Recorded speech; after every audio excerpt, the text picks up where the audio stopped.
todos, bienvenidos a vuestro programa favorito de seguridad, bienvenidos a Con S de Seguridad. Comenzamos otro nuevo programa. En primer lugar, pues sigo agradeciéndoos vuestro apoyo y vuestras referencias. Recordad que nos podéis hacer llegar todas vuestras sugerencias y comentarios a través de nuestras redes, de ese correo electrónico que hemos habilitado, consultas con sdeseguridad@gmail.com o en nuestros perfiles de LinkedIn, a través de Ecosierra Televisión también. Y os comentamos algunas noticias brevemente que han surgido esta semana. En primer lugar, comentaros, todos estaréis al tanto, la aprobación del reglamento de armas y fundamentalmente centrado en el artículo que posibilitaría la solicitud por parte de los operadores de estas infraestructuras críticas de que se utilicen armas más allá de las habitualmente establecidas como reglamentarias para el personal de seguridad privada que presta los servicios en ellas. Esta era una vieja reivindicación ya que se venía haciendo, así que estaremos atentos a ver cómo surge. También quería comentaros, tengo aquí la portada de este manual que se ha publicado por parte de ASCASEP. ASCASEP es una asociación para la capacitación de seguridad pública y privada que, como veis, tiene integrantes de muy diferentes países y es una obra en la que, si no recuerdo mal, hay 18 capítulos, 18 ponencias de autores de bastante peso de la seguridad pública y privada. Es una obra totalmente gratuita que va a estar a disposición de todo aquel que la solicite en esta asociación que preside el comisario argentino Ernesto Santamaría y al que aplaudimos por esta iniciativa. Y la tercera noticia, sobre la que además quiero hacer un pequeño comentario, es, leo en la web de la Federación de Construcción y Servicios de Comisiones Obreras el siguiente titular. Dice: por fin se reconoce la TIP del personal de vigilancia como identificación en la tramitación de las denuncias ante la Policía y Guardia Civil en Cantabria. Y la noticia señala que la delegación del Gobierno unifica criterios para que el personal de seguridad se pueda identificar con ese TIP en la tramitación de las denuncias y que en el informe ha participado la Unidad Central de Seguridad Privada. A mí me surgen algunas incógnitas, ¿no? Primero, esto que hubiera sido muy deseable que sucediera ya hace tiempo y que sería lo normal para proteger la identidad, sobre todo en las comparecencias en juicios, de los miembros de la seguridad privada y sobre todo porque la propia norma define que el TIP es con lo que se identifican a efectos de su servicio. No sé cómo se puede conjugar esto con el artículo 436 de la Ley de Enjuiciamiento Criminal, que establece que para la comparecencia en juicio el testigo manifestará nombre, apellidos, etc. Entonces, no sé, tendremos que recurrir a algún experto de nuestros juristas para ver cómo se conjuga esto, porque solo existe la excepción para fuerzas y cuerpos de seguridad y testigos protegidos. Y luego lo que más estupor me crea es en Cantabria. ¿Cómo en Cantabria? Es que ahora tenemos vigilantes de primera que están en Cantabria y vigilantes de segunda que están en el resto de comunidades. ¿Por qué no tienen el derecho en el resto? Hay que ir una por una.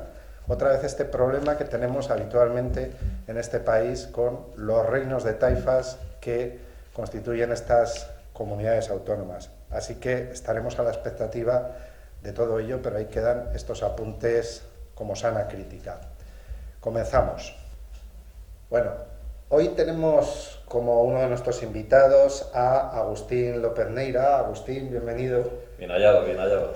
Agustín, voy a relatar brevemente un poco tu currículum para que te conozcan. Es ingeniero superior en informática y cuenta con 30 años de experiencia, 15 de ellos en certificación de sistemas de gestión, que es un poco el fundamento de lo que va a ser esta entrevista, todo lo relacionado con la certificación, porque, Agustín, la certificación es algo que en seguridad privada yo creo que a todo el mundo le suena y en sus empresas, pues quien más, quien menos sufre la 9001 o alguna de ellas, pero no sabe a ciencia cierta en qué consiste todo esto, qué posibilidades otorga y demás. Hay que decir que Agustín hace auditorías y formación, sobre todo en 27.000, 27.001, 22.301. Ahora explicaremos un poquito con más detalle estas normas, y lo hace a nivel mundial, o sea que tenemos a alguien de mucho peso que nos va a saber despejar dudas. ¿Qué es el proceso de certificación? Bueno, efectivamente yo creo que todos hemos empezado viviendo, de esos los que venimos de la parte técnica, en entornos donde la certificación a lo mejor no nos atañe directamente, ¿no? En mi caso, departamentos de informática, en diferentes responsabilidades, donde, bueno, trabajando en una multinacional, pues lógicamente aparecía la 9001, yo veía una auditoría y siempre lo ves inicialmente como un proceso burocrático, administrativo, pesado, que es algo como por lo que hay que pasar y que bueno, entiendes que tiene que aportar algún valor, pero no lo tienes muy claro, ¿no? Al no estar directamente involucrado. Curiosamente, mi vida profesional al final he acabado en certificación, ¿no? Algo que se veía como algo, ya digo, partiendo de estos, en muchos casos, mitos. Bueno, la falta de certificaciones relacionadas con mi campo en los años 90 dio lugar a que en el 2000 aparecen certificaciones como acabas de mencionar, 27.001 de seguridad de la información, otras de gestión de servicios TI, continuidad del negocio, muy de actualidad en estos días, ¿no? Donde se echa en falta por muchas empresas. ¿Cuáles serían las certificaciones más relacionadas con el ámbito de la seguridad en un sentido amplio? Bueno, tenemos precisamente una reciente publicación de la 50.518 que ya parte en 2013, se ha hecho una renovación actualmente y realmente tampoco hay muchas relacionadas con el sector de la seguridad, también precisamente por eso quizás sean las más alejadas. Claro, porque sobre todo tenemos, pues, por ejemplo, 27.001, que es seguridad de la información. Eso es. Otro aspecto que es muy importante es continuidad del negocio. Eso es. Pero, por ejemplo, respecto a cuestiones de seguridad física, no tenemos demasiado, ¿verdad? Todavía. No hay mucho, y de hecho en aspectos de certificación en los que me he visto envuelto, ¿no? Centros de datos, toda la parte de seguridad física, siempre careces de referencias y tienes que andar rebuscando, más que en normativas, muchas veces en guías profesionales o que parten de asociaciones, ¿no? Tipo ASIS y demás, o documentos de la Carnegie Mellon, pues para ver cuánto tiene que ser el grosor de un muro en un momento dado, bueno, resistencias de este tipo, aspectos perimetrales, alturas de vallados que son difíciles. Genéricamente, ¿qué es o en qué consiste el proceso de certificación? Bueno, la certificación efectivamente siempre parte de un documento, ¿no? De referencia, que puede ser un documento técnico o de sistemas de gestión, como puede ser 27.001 o 9.001, pero hay normativa también de tipo técnico. A partir de ahí, la certificación parte de una entidad externa, independiente, que garantiza la independencia, que verifica que efectivamente aquellos requisitos que están contemplados en una norma UNE o una norma ISO internacional, o luego se convierten en UNE por traducción, pues directamente están implantados en una empresa. Entonces, de alguna manera, como empresa, como organización público-privada, miras al documento, ves los requisitos, cumples con los mínimos, al menos en el nivel mínimo que te indica la norma, y a partir de ahí, pues lo que solicitas es, para demostrar a los demás que efectivamente lo que dices que cumples, ¿no? Lo estás cumpliendo, pues un órgano independiente te visita y a través de personal adecuadamente preparado para hacer la valoración, pues hace el proceso de verificación y de emisión del certificado. Ahora jugamos a poli bueno y poli malo, sobre todo por cómo somos aquí en España. Y tú eres la certificadora o el consultor y yo soy la gerencia de una empresa, ¿no? Sí. Y lo primero que te preguntaría casi seguro es, bueno, ¿y esto cuánto cuesta? Pero sobre todo, ¿esto qué me aporta? ¿Para qué me vale esto? Sobre todo en aquellas que a lo mejor no sea obligatorio, ¿no? Disponer de ella. Bueno, hay un marco muy interesante que ha ido creciendo en los últimos años, especialmente desde la aplicación del Código Penal en 2015, donde ya un gerente de una empresa ya no se puede refugiar únicamente en la responsabilidad de la empresa como tal, sino que ya tiene una responsabilidad como cargo de gerente y te pueden imputar en el último caso, ¿no? Por tus decisiones a través de la empresa. Y es un poco las tres barreras que se denominan de control, ¿no? En cualquier organización tenemos una primera barrera, que sería la forma en la que los operarios, la gente técnica, cada uno de nosotros de nuestra labor, que viene supervisada por controles dentro de la empresa. Un segundo nivel una segunda barrera, ¿no?, de verificación, que serían órganos independientes dentro de la empresa, pues órganos financieros o de control también de supervisión de las operaciones. Un tercer nivel, que sería el tema de las auditorías internas, ¿no? Entonces, por tanto, además de ese tercer nivel, que al depender siempre del mismo órgano que es la organización y que puede estar más o menos fortalecido o debilitado en función de los presupuestos y estas cosas, pues lo que estamos consiguiendo con la certificación es que haya un cuarto nivel de verificación de que esas tres barreras están establecidas y están funcionando, ¿no?, y que son eficaces en el proceso. Lo que sí hay que decir es que esto, que es algo, digamos, con un origen muy claro en el mundo anglosajón, que es un poco la tendencia, es lo que se va imponiendo, estas certificaciones que garantizan que las entidades o las empresas cumplen, ¿no?, en cada uno de los campos, y que es una tendencia inexorable, ¿no?, y que tendríamos que mirar más, si cabe, por saber que hacemos las cosas bien, ¿no? Sí. Más allá de... Eso es. Oye, siempre pongo un ejemplo cuando doy alguna formación de una auditoría en la que a un consejo del Consejo de Administración siempre aparecía una persona y bueno, pues me comentaba un poquito las novedades que habían ocurrido desde la última visita de auditoría, ¿no?, haciendo la labor de auditor externo. Y él me comentaba siempre lo mismo, me decía, ya después de 3 o 4 visitas, dice, perdona que ocupe tu tiempo de auditoría, porque a lo mejor te cuento cosas que no están muy relacionadas o directamente relacionadas con la verificación que estás haciendo. Pero te puedo contar que mi experiencia dentro del Consejo de Administración es que llevo 10 años en el cargo y, hombre, miraba al responsable del área, ¿no? Si este señor se levanta todos los días y hace bien su trabajo, ¿no?, trata de hacerlo bien, además tiene recursos de consultores para poder implementarlo, tenemos un proceso de auditoría interno y además vienes tú haciendo la auditoría externa, no te voy a decir que cosas no hayan pasado, dice, pero nunca algo tan gordo como para que realmente haya ido a más, ¿no? Entonces, de alguna manera, efectivamente, lo que estamos consiguiendo es garantías desde el órgano más alto hasta el más bajo del que está en el día a día, ¿no?, y está muy enfocado en tareas específicas, precisamente para eso, para ver que todos los procesos, bueno, siempre hay incidencias en el día a día, pero que no amenazan, digamos, el buen hacer o comprometen la calidad o incluso la prestación del servicio en último término, ¿no? Agustín, te voy a hacer una última pregunta que se me está viniendo a la cabeza. Supongo que la respuesta no será breve, pero sí que te voy a pedir esa brevedad para finalizar. Nosotros en seguridad llevamos bastantes años pensando o intentando, o está muy en el candelero, el tema de la seguridad integral, ¿no?, la convergencia de las seguridades, física, lógica. ¿Tú crees que podría llegar a existir alguna norma que englobase o aglutinase estas cuestiones para certificarse, digamos, en una seguridad más o menos global?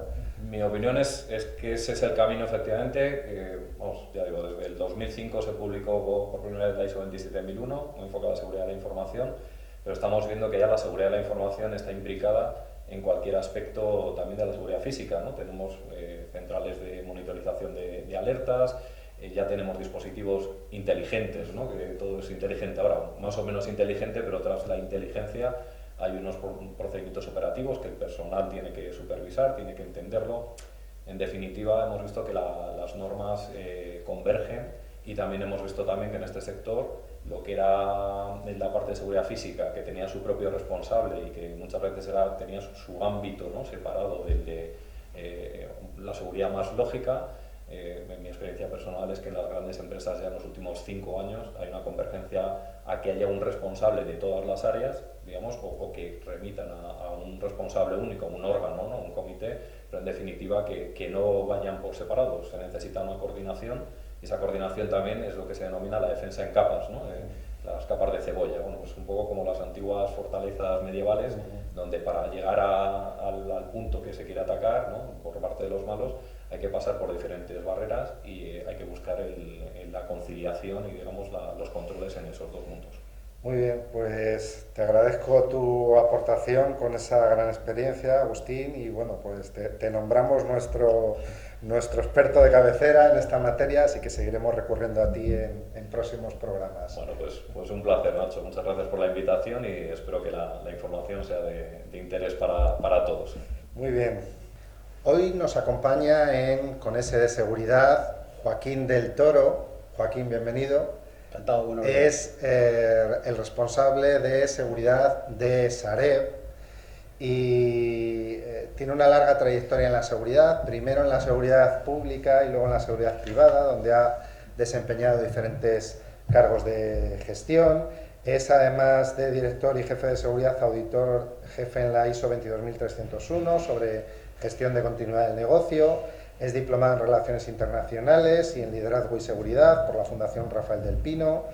Es profesor en seguridad privada y imparte clases en diferentes cursos universitarios y además formador AppSec, y tienes publicado también un libro sobre inteligencia empresarial en España.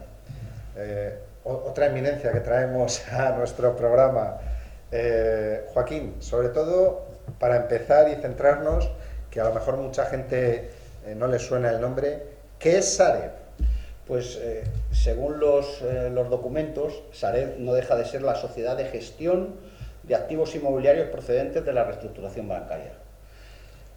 Se creó en el 2012, a finales de 2012, y fue un arma que tenía el gobierno y que él pensó que podía dar salida a esa crisis que nos llegó, ¿no? Y no deja de ser una entidad gestora de esos activos que en principio no todo es activo inmobiliario, sino hay deuda y activo inmobiliario. Y se encarga, pues, o nos encargamos entre todos de venderlo. En relación a esto, ¿cómo se articula el Departamento de Seguridad de la organización, o qué organigrama, qué áreas cubrís? Mira, en Sareb tenemos un departamento de seguridad conformado por un director de seguridad corporativo que aúna conforman cuatro áreas el departamento de seguridad, que es la parte de ciberseguridad, la parte de IT riesgos, la parte de análisis de información y la parte de seguridad física, que es la que yo estoy al frente. Así está conformado todo el departamento. Abarcáis un amplio abanico, sí, relacionado con la seguridad. ¿Cuál sería, por tanto, el objeto primordial de la seguridad para Sareb? ¿Y cómo la entiende la entidad? Pues yo creo que tiene una importancia grande en la organización. Primero, porque nos planteamos la protección de las personas tanto dentro de nuestras instalaciones como cuando están fuera. Yo creo que esto lo hacen la mayoría de las organizaciones, pero nosotros no lo tomamos muy en serio esa parte. Y lo segundo, nos volcamos en la parte que realmente nos preocupa y nos ocupa. Ahora voy a hablar de mi área concreta, ¿no?, que es la protección de los activos inmobiliarios. Al final tenemos que seguir protegiendo todos esos activos porque tienen que seguir saliendo a la venta y venderse. Al hilo de esto, yo sé que una de vuestras principales problemáticas está con un fenómeno que está de absoluta actualidad estos días, que es el tema de la ocupación. ¿Cómo sufrís esto y qué medidas particulares, cómo podéis trabajar con este problema tan complicado? Pues mira, yo creo que hay que entender que... Porque vosotros además tenéis una cantidad enorme de activos y es por lo que te iba a empezar a contestar. Es decir, hay que entender la magnitud y el volumen de los activos inmobiliarios que hay repartidos por todo el territorio nacional. Es decir, nosotros cuando empezamos a trabajar y cuando nos hemos ido todos acoplando al procedimiento de trabajo, pues eso de tener, como en cualquier otro departamento, ¿no? Oye, yo tengo 20 instalaciones, tengo 40, bueno, aquí no tenemos eso. Aquí tenemos activos de 140.000 activos repartidos, cientos de promociones donde albergan 80, 100 activos determinados. Es decir, luego lo primero que tienes que interpretar es cómo manejas al final esa cantidad de activos. Y nos centramos básicamente en nuestra área, en mi área, en luchar contra la vandalización y contra la ocupación en toda su extensión, ¿no? Tenemos una legislación laxa en este sentido. Y es que no podemos decirlo de otra manera, lo puedo decir más grande, ¿no? Con palabras más grandes, lo puedo decir más alto, pero es que esto no nos ayuda. No nos ayuda eso. No nos ayuda la forma de actuación de las fuerzas y cuerpos de seguridad que tenemos en España, porque no es homogéneo. Nos volcamos en la prevención, en todas las medidas que podemos planificar e implementar dentro de los activos, en analizar todas las regiones y dónde tenemos todos los activos, pero es cierto que también nos tenemos que dejar una parte de trabajo importante para la reacción, siempre condicionado por lo que acabo de decir, por una legislación que no nos acompaña en este sentido. ¿Qué tipo de servicios trabajan? Me imagino que desde conexiones a centrales receptoras con instalación de sistemas, servicios de vigilancia discontinua. Nosotros tenemos ahora mismo básicamente vigilancia estática tradicional en muchas de las promociones, porque son muchos pisos juntos los que hay que proteger. Tenemos vigilancias dinámicas. Siempre hemos pensado, y es una de nuestras filosofías, que la implementación de sistemas, donde tenemos muchos, como te puedes imaginar, si te digo que tenemos tantos activos, pues la tecnología es importante y sobre todo los sistemas que tenemos conectados, ¿no? Pero tienen que estar apoyados también por presencia. La presencia tiene que ser fundamental. Que el personal sea especializado en esto y que el personal al final lleve unas instrucciones rigurosas de cómo se supervisan los activos cuando se llega al terreno, ¿no? Y cuando se toman notas y cuando se toma todos esos indicios, ¿no? De si nos están atacando o vamos a ser los próximos en atacarse, ¿no? Yo creo que hay que conjugar todo. Y un poco para ir cerrando esta entrevista en la que nos permites conoceros un poquito mejor, yo sé que al margen de estas medidas tradicionales le dais mucho valor y trabajáis con algo que cada vez es más importante, que es la inteligencia. Nosotros siempre hemos pensado que teníamos que ir más allá. Si la ley no te acompaña del todo, lo que tienes que hacer al final es anticiparte. Al final las redes, los movimientos que hay en las redes, que ellos también... me estoy refiriendo a ellos como ese sector, ¿no? Que entiende que no hay propiedad privada y que la puede ocupar en cualquier momento, ¿no? Pues también tenemos que seguir trabajando en eso, en detectar ese tipo de redes, en detectar ese tipo de información, y nosotros trabajamos con vigilancia, lo que todo el mundo entiende por vigilancia digital, analizando lo que son plataformas, analizando lo que son barrios concretos, ¿no? Y hasta ahora nos ha dado buen rendimiento porque tenemos constancia y hemos sido capaces de evitar ocupaciones donde realmente las hemos detectado fuera. Cada vez todo el mundo se va preservando más, ¿no? Y cada uno monta sus medidas, ¿no? Pero creo que nosotros es un valor fundamental el que estamos haciendo en el departamento con ese área. Para cerrar un poco esta entrevista, te pediría brevemente, sí. En esta problemática que estamos abordando, o la problemática genérica que vosotros tenéis, hemos tocado la legislación en algún punto que no es muy adecuada.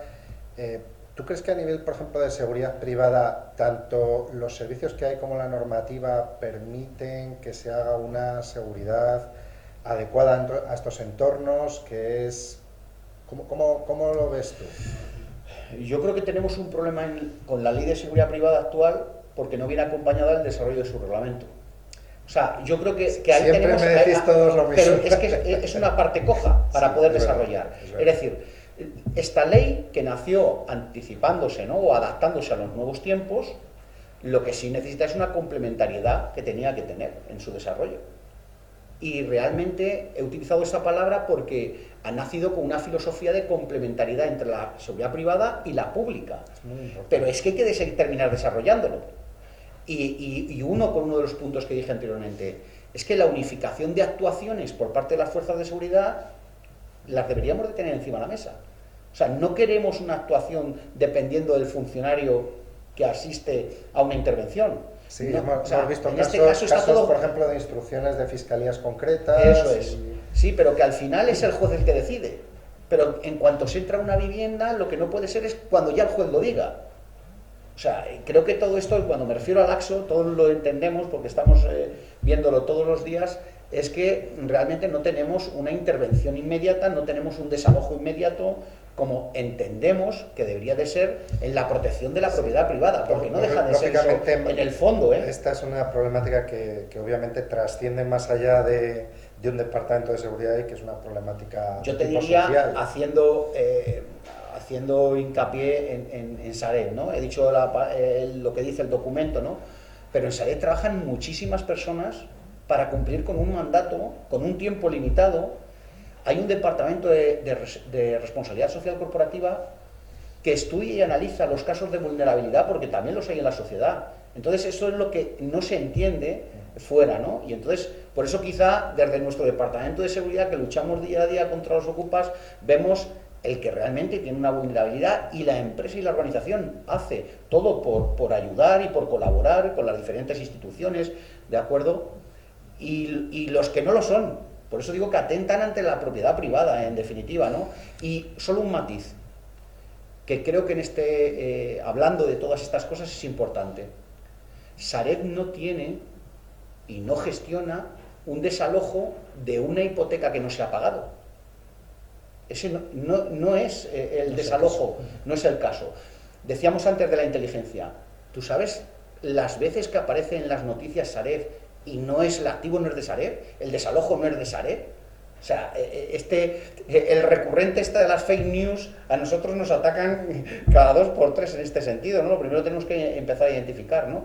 Porque no es cuando un juez dice que hay que desalojar un edificio y realmente sea de Sareb o un activo sea de Sareb, es porque ha sido ocupado, literalmente, ¿no? Es decir, no es no proviene de ninguna situación de impago, de hipoteca, que podría ser más sensible en este caso, ¿no? Pero no viene de ahí. Pues muy bien, Joaquín, te agradezco mucho que nos hayas contado estas particularidades de un departamento que ha sido una intervención muy didáctica. Yo diría, estas son las cosas que, como se suele decir, no se aprenden en un curso de director de seguridad, ¿no? Es la práctica. Bueno, es el día a día, al final tiene uno que estar en el día a día. Pues, Joaquín, muchísimas gracias a vosotros por invitarnos. Muchísimas gracias.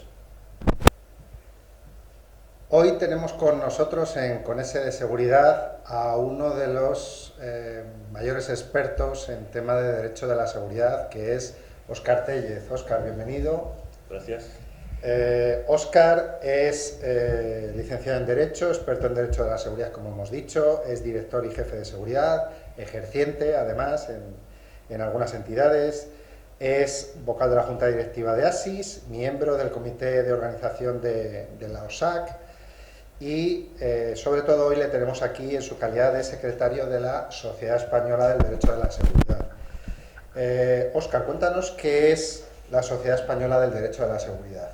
Bueno, la Sociedad Española de Derecho de la Seguridad, o SEDS, es una agrupación, una asociación que se creó ya hace algunos años, al amparo sobre todo de la figura del maestro en materia de jurídica de la seguridad, que es Francisco Muñoz Usano. Y bueno, pues empezamos, está Francisco Muñoz Usano de presidente, Ana Borredá, la directora general de Borma y de la Fundación Borredá, de vicepresidenta, y yo estoy como secretario de la asociación, ¿no? Y luego pues tenemos una serie de asociados, un buen número de asociados que supera el centenar, y la condición principal para pertenecer a la asociación es tener bien vínculos con el derecho, bien vínculos con la seguridad, y si además aglutinamos ambos, una relación con la seguridad y con el derecho, pública o privada, pues mejor que mejor. Hasta el punto de que tenemos asociados en Latinoamérica, en el norte, en Estados Unidos, etcétera. O sea, no solamente nos hemos centrado en España. ¿Cuál sería la finalidad o en qué contribuye la sociedad, digamos, al marco del sector o a la propia sociedad? Bueno, la sociedad fundamentalmente lo que hace es divulgar en materia jurídica, en materia legislativa, pues toda la información, toda la documentación que hay a ese respecto, tanto en seguridad pública como en seguridad privada. De hecho, hace poco, con motivo de la salida en el 2014 de la última ley de seguridad privada, pues la asociación hizo un compendio normativo que aglutinaba pues, la totalidad de la normativa jurídica en materia de seguridad pública, seguridad privada, incluso protección contra incendios, etcétera, ¿no? Entonces, el principal objetivo es ese, el de divulgar, es el de toda la materia de jurídica de la seguridad. Luego, bueno, pues también se solucionan consultas que nos plantean, pues hay gente que no se dirige a la Unidad Central de Seguridad Privada o a diversos organismos ante unas consultas que consideran un poco más básicas y a lo mejor pues no las realizan a nosotros. También hemos participado en diversos foros, incluso formamos parte del SEDS, forma parte del Consejo Técnico Asesor de Seguritecnia, Y bueno, pues en la elaboración, por ejemplo, de las órdenes ministeriales del 2011, pues también estuvo a consultas para la elaboración de las mismas. Bueno, pues ya te anticipabas a una de mis preguntas, que es un poco esas actividades que desarrolla los socios, sobre todo en el momento, digamos, de la adhesión, tienen un poco que contribuir también con algún tipo de aportación, escritos que hayan hecho en la materia y demás, ¿no? Correcto. Cuando alguien solicita darse de alta como socio, simplemente hay que solicitarlo, no es como otras asociaciones que a lo mejor hay que llevar alguna balista o alguna cuestión así. Bueno, lo que tiene que demostrar es esa relación con la seguridad y con el derecho, y una vez comprobado esos datos, pues bueno, se le pide que aporte pues un informe, un dictamen, un artículo relacionado con ese ánimo de contribuir a la difusión. Porque luego lo difundimos entre todos los... Mensualmente se envían una serie de mails masivos hacia todos, exactamente, pues con sentencias que ha habido recientes en materia de seguridad privada, o novedades, o temas de acudas, etc. Sé que la trayectoria de la SED es ya amplia, se construyó hace bastantes años, pero además estáis un poco relanzando mucho el tema de la página web, actividades y demás, que todos tenemos que aportar un poquito, ¿no? Y arrimar un poquito el hombro para esta mejora y divulgación. Cierto. Ese es más o menos el objetivo, porque bueno, hemos estado trabajando en este sentido que comentábamos durante cierto tiempo. Tenemos página web, pero bueno, sí es cierto pues que realmente la asociación la estamos llevando principalmente entre estas tres personas que comentaba, presidente, vicepresidente y secretario, y todos estábamos pues saturadísimos de trabajo hasta la fecha, ¿no? Francisco Muñoz Usano, pues en la judicatura, pues imagínate, Ana, con todos los temas de la editorial y de la revista, pues igual, ¿no? Y yo pues con mi empresa de seguridad privada en su momento, y con las distintas entidades financieras que asistía como director de seguridad, pues igual, estábamos un poquito hasta el cuello de trabajo, ¿no? Entonces, bueno, ahora sí que parece que vamos a tener un poquito más de disponibilidad y un poquito más de ganas, porque lo cierto es que además SEDS no se nutre de ningún tipo de contribución, es decir, los socios no tienen que aportar cuota, no tenemos patrocinadores, o sea, lo hacemos con nuestros medios y poco más. Lógico, muy, muy loable. Óscar, quería preguntarte, yo tengo un problema con muchos de los invitados que vienen, directores de seguridad y demás, y si valoran la normativa, todos me dicen una cosa recurrentemente: necesitamos el reglamento. ¿Cómo ves tú este tema? ¿Qué pasa con ese reglamento que es, vamos, el deseado ya, el esperado? Hombre, que necesitamos el reglamento estaba muy claro, es decir, necesitábamos una ley ya desde la anterior, era del 92, y hasta el 2014 no hemos tenido una nueva ley. Se parcheó un poco con aquellas órdenes ministeriales que, bueno, pues la Secretaría General Técnica, y sobre todo gracias a la labor que para nosotros fue un milagro que llegase Esteban Gándara a la unidad central en su momento, pues consiguieron sacar esas órdenes ministeriales que más o menos parcheaban o actualizaban la situación, ¿no? Después se sacó esta ley, que era muy necesaria, y lógicamente lo que no tiene sentido es sacar una ley sin que se desarrolle posteriormente de forma reglamentaria. El reglamento que tenemos actualmente es del año 94, es un real decreto, y la ley es del 2014. Lo suyo es que, bueno, una vez que sacaron la ley, empezaron a trabajar en el reglamento, hubo un periodo de consultas con el sector, con los usuarios, personal de seguridad, etcétera, y se hizo un borrador bastante consensuado, pero bueno, han pasado 6 años por motivos pues políticos, cambios, etcétera. Acordaros que en su momento estuvo en entredicho hasta la propia Ley de Seguridad Ciudadana. Pues el reglamento sigue ahí, está redactado, está a la espera. Creo que es bastante positivo porque, bueno, aclara muchas cosas que había que desarrollar de la ley y que habían quedado obsoletas anteriormente. Y bueno, incluye una serie de novedades como son las auditorías obligatorias, etcétera, que bueno, pues que sí que tiene que ser un impulso y un refuerzo para el sector. Ahora bien, siempre a la espera del trámite parlamentario, ¿no? Yo soy bastante escéptico con que salga, si sale, al menos en los próximos 2 años. Vale, muy bien, pues sobre todo agradecerte tu presencia, agradecérselo a la sociedad. Os avanzamos también que periódicamente Óscar nos ayudará a resolver cualquier tipo de consulta en el ámbito de la seguridad privada relacionada con su normativa que podáis tener. Os recuerdo que podéis enviárnoslas tanto a nuestro correo electrónico consultas@gmail.com como a transmitirnoslas a través de las redes sociales, en los perfiles de Ecosierra Televisión o del programa con ese de seguridad, o incluso en el mío personal en LinkedIn. Así que te emplazamos para resolver esas futuras dudas y que puedas ayudarnos a aportar luz en el sector. Pues estaremos encantados de saldar todas las dudas que puedan surgir de los oyentes, videntes, etcétera, así como incluso pues en aportar algún que otro novedad que vaya surgiendo, etcétera. Muy bien, gracias, Óscar. Gracias a vosotros por invitarme.